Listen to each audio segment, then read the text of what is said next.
नमस्कार दोस्तों, मैं आपका दोस्त कृष्णा मिश्रा। दोस्तों, आज के वीडियो में बताने वाले हैं कोई भी नए इन्वेस्टर है, अगर वो म्यूचुअल फंड में इन्वेस्ट करना चाहते हैं तो कितने समय के लिए कौन सा फंड लेना चाहिए। तो काफी कुछ इसमें आपको सीखने को मिलेगा। अगर आप नए इन्वेस्टर हैं, आपको कुछ भी जानकारी नहीं है, तो इस वीडियो को देखने के बाद आपको सारा डाउट क्लियर हो जाएगा। इससे पहले चैनल पहली बार आए तो चैनल को लाइक और सब्सक्राइब कर दीजिए और बेल नोटिफिकेशन ऑन कर लीजिए, ताकि जब भी वीडियो अपलोड हो तो आपके पास इंफॉर्मेशन मिलती रहे। तो कोई भी आदमी अगर 5,000 का एसआईपी करना चाहता है तो अमाउंट कुछ भी हो सकता है, 5,000, 10,000, 1 लाख। अब मैंने 5,000 का एग्जाम्पल लिया और उसका फंड जो देखिएगा तो सबका अलग अलग फंड है। तो अगर 1 साल से लेकर 5 साल तक उसका गोल है तो उसका एफडी में पैसा जाना चाहिए, आरडी में जाना चाहिए, पोस्ट ऑफिस में जाना चाहिए, या म्यूचुअल फंड में भी जाना चाहते हैं तो म्यूचुअल फंड में डेट फंड आता है, डेट फंड में आप जा सकते हैं, क्योंकि वो एफडी की तरह ही होता है। बहुत सारे लोग को होता है जब एफडी में नहीं जाए, हम डेट फंड में ही जाते, डेट फंड में जा सकते हैं। उसमें भी 3 फंड आता है, उसमें आप 1,000 का कर सकते हैं। पहला जो आता है आईसीआईसी का डेट फंड आता है, उसका जो 5 साल का रिटर्न देखिएगा 7%, पिछले 10 साल देखिएगा तो 8% है। और दूसरा जो आता है कोटक का डेट फंड आता है, ये पिछले 5 साल रिटर्न देखिएगा तो लगभग 6.5% है, और पिछले 10 साल रिटर्न देखिएगा तो लगभग 8% है।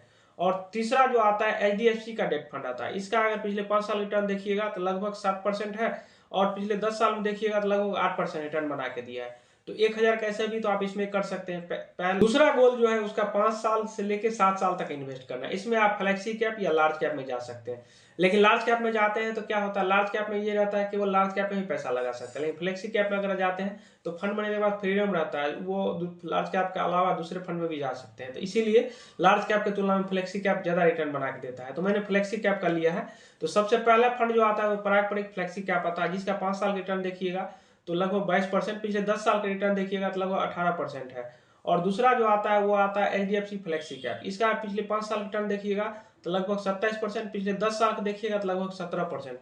और तीसरा फंड जो आता है वो आता है कोटक फ्लेक्सी कैप, इसका अगर देखिएगा पिछले 5 साल का तो लगभग 18%, पिछले 10 साल का देखिए तो लगभग 16%। तो 1,000 कैसे पी इसमें करेंगे, 1,000 हमने डेट फंड में किया, 1,000 हमने फ्लेक्सी कैप में किया। और तीसरा जो गोल आता है वो आता है 7 साल से लेके 10 साल तक। 7 साल से लेके 10 साल के लिए आप चाहे तो फ्लेक्सी कैप में भी रख सकते हैं, चाहे तो मल्टी में भी रख सकते हैं। तो हमने मल्टी कैप को लिया है। तो मल्टी कैप में भी 3 फंड हमने लिया है। तो 3 फंड में जो पहला फंड आता है क्वांट मल्टी कैप, इसका पिछले 5 साल रिटर्न देखिएगा तो लगभग 22%, पिछले 10 साल का देखिएगा तो लगभग 18%।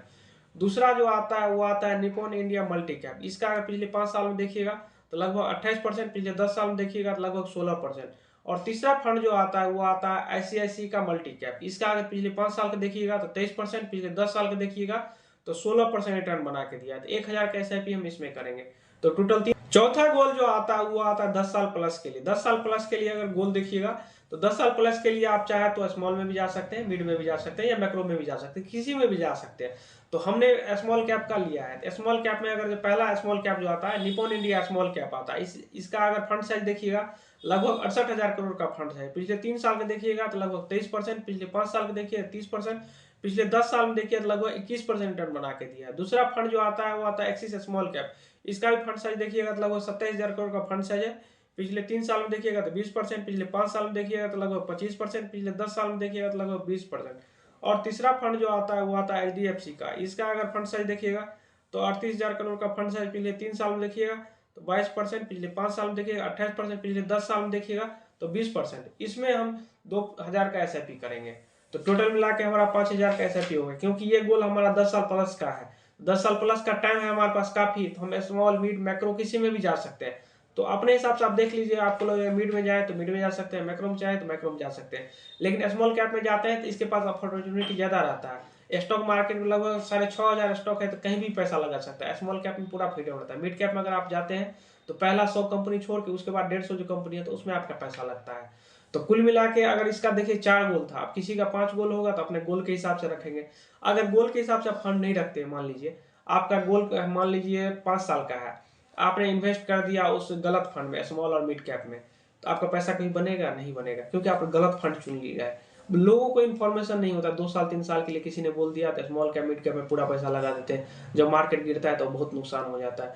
आपको तो 5 साल से कम के लिए आपको म्यूचुअल फंड में आना ही नहीं है, चाहे मिड हो, स्मॉल हो, लार्ज हो, किसी में आना ही नहीं है। अगर आप आ जाते हैं, मार्केट गिर जाएगा, आपको नुकसान होगा, बाद में आप पछताइएगा जो पैसा नहीं बना। फिर मार्केट को आप गाली दीजिएगा कि मार्केट बहुत बुरा है, पैसा नहीं बनता है, पैसा लेके भाग जाता है।